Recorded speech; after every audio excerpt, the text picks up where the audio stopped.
Assalamualaikum warahmatullahi wabarakatuh. Halo semuanya, apa kabar? Semoga kita semua dalam keadaan sehat ya. Sebelumnya perkenalkan, nama saya Tariska Maulana dengan NIM 21882010016. Saya merupakan mahasiswi Fakultas Keguruan dan Ilmu Pendidikan, Program Studi Pendidikan Bahasa dan Sastra Indonesia, Universitas Muhammadiyah Tangerang. Kesempatan kali ini saya ingin membuat video mengenai implementasi metode pembelajaran, yaitu metode partisipatori. Video ini saya buat untuk memenuhi tugas mata kuliah Strategi Pembelajaran Bahasa dan Sastra Indonesia yang diampu oleh Ibu Intan Sari Ramdhani MPD. Alasan saya memilih metode partisipatori karena metode ini menekankan siswa agar aktif dalam pembelajaran. Siswa dituntut untuk terlibat dalam pembelajaran yang berjalan dengan aktif dan penuh kerjasama. Dalam metode partisipatori ini juga dapat melakukan timbulnya komunikasi antara siswa dan guru secara intens. Yang kedua, tidak menggurui.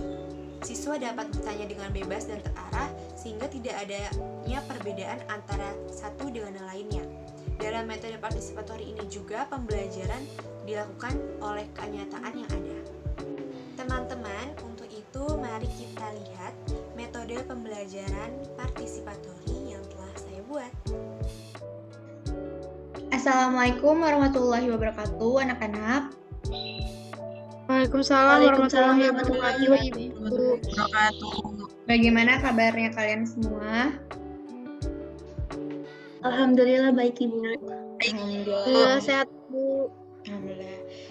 Sebelum pelajaran kita baca doa dulu ya.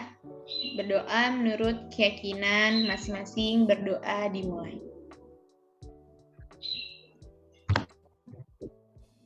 Amin.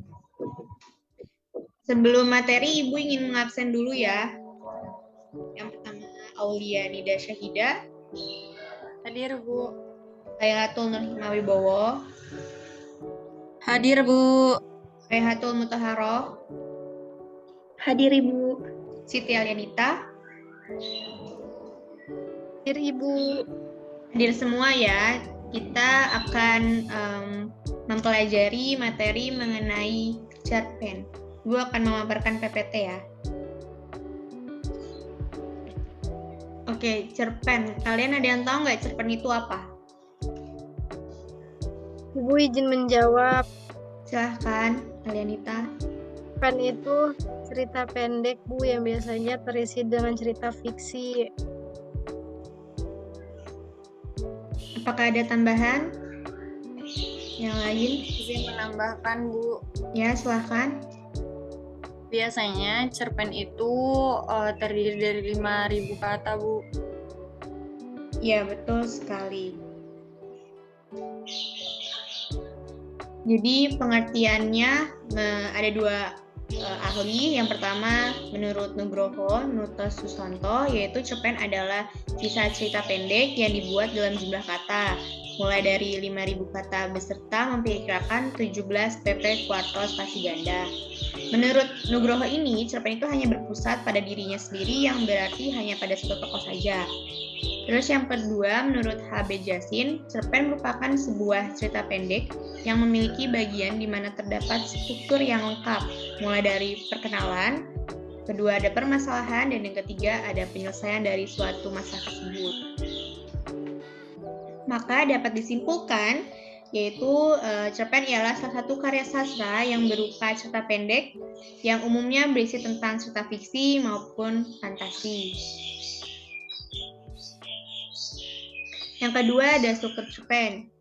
Struktur cerpen itu dibagi menjadi 6. Yang pertama ada abstrak, yaitu pemaparan gambaran awal dari cerita yang dikisahkan. Jadi abstrak ini tuh bersifat opsional atau bisa jadi tidak ada pada cerpen tersebut. Yang kedua ada orientasi, yaitu tentang latar cerita. Kalian tahu nggak latar cerita itu apa aja? Siapa yang bisa menjawab? Izin menjawab, Bu. Ya, silahkan, Nida. Menurut saya, latar cerita itu ada 3, Bu. Yang pertama latar tempat, kedua latar waktu, yang ketiga latar suasana. Betul sekali. Jadi di orientasi itu tentang latar cerita yang digunakan dalam penggambaran cerita tersebut.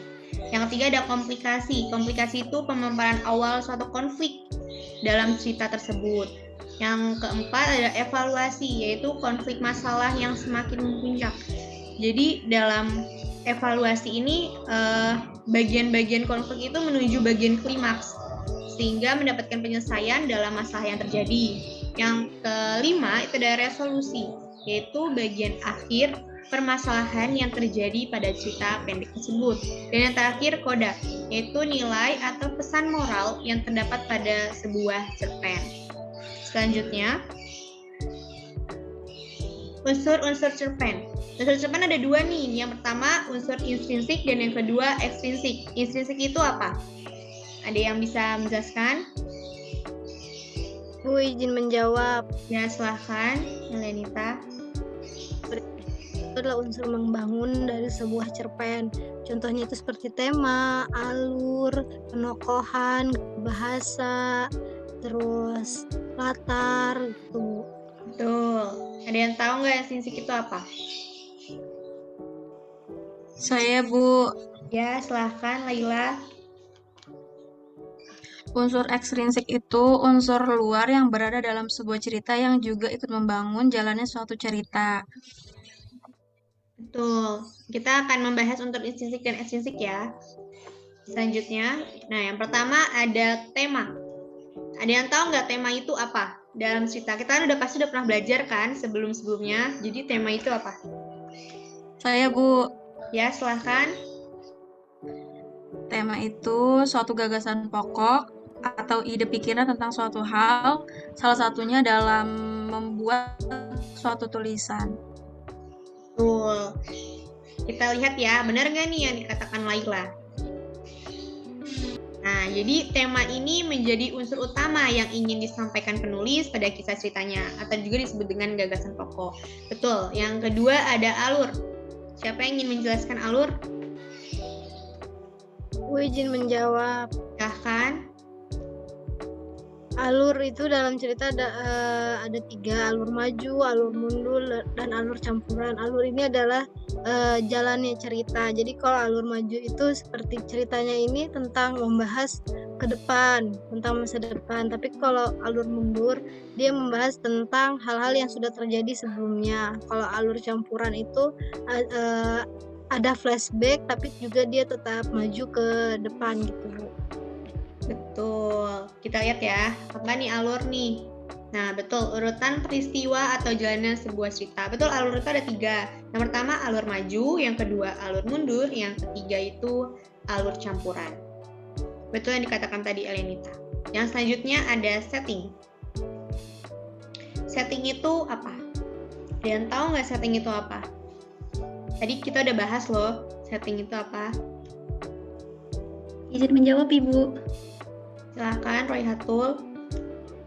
Setting itu bisa dikatakan latar, yang merupakan penggambaran mengenai waktu, tempat, dan suasana terjadinya peristiwa dalam cerita.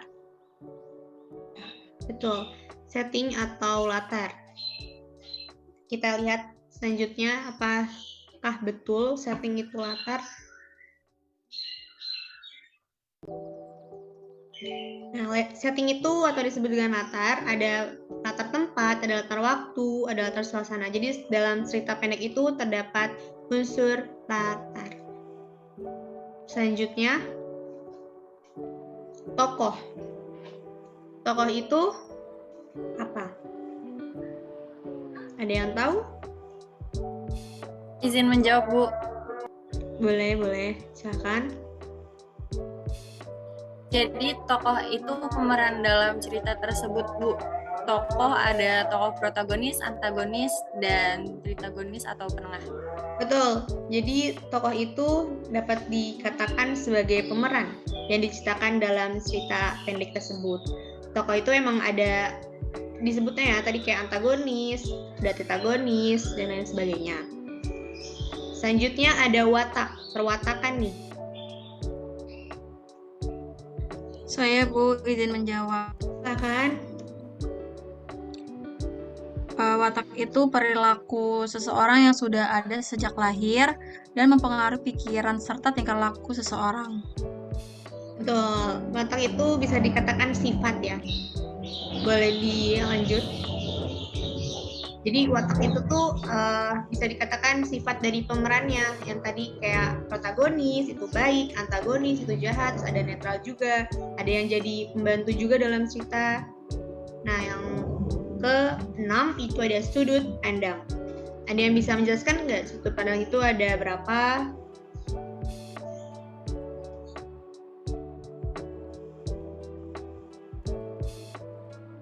Izin menjawab, Bu. Ya, silakan Ida.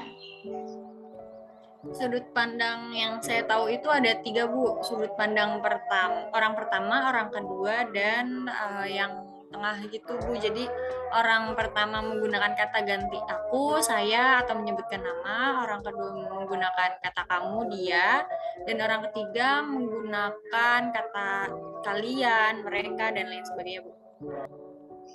Betul sekali. Jadi dalam sudut pandang itu bisa dikatakan sebagai cara pandang pengarang saat menceritakan kisah pada sebuah cerpen.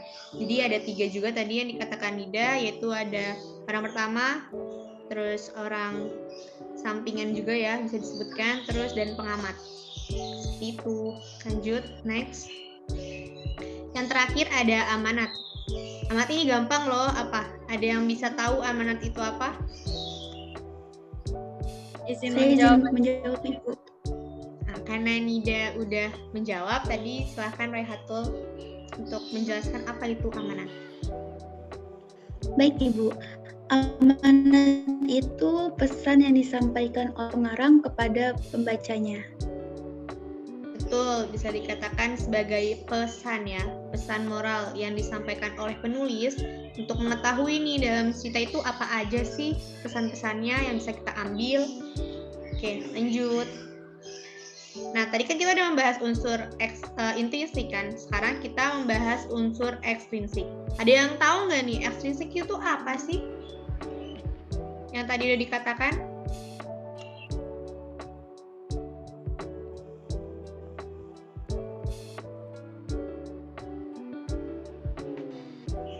Oh, oke. Kalian pada diem aja nih ya.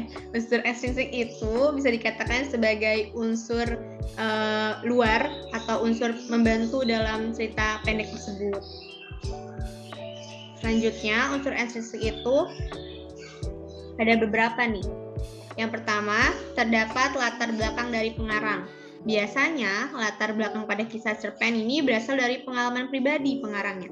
Yang kedua, terdapat latar belakang dari masyarakat. Latar belakang dari masyarakat ini akan membantu berlangsungnya jalannya cerita. Yang ketiga, ada terdapatnya biografi yang memaparkan biodata. Yang keempat, terdapat aliran sastra yang mempengaruhi gaya bahasa yang digunakan dalam cerita. Dan yang terakhir, ada terdapatnya kondisi psikologis berupa keadaan sedih, senang, maupun bahagia.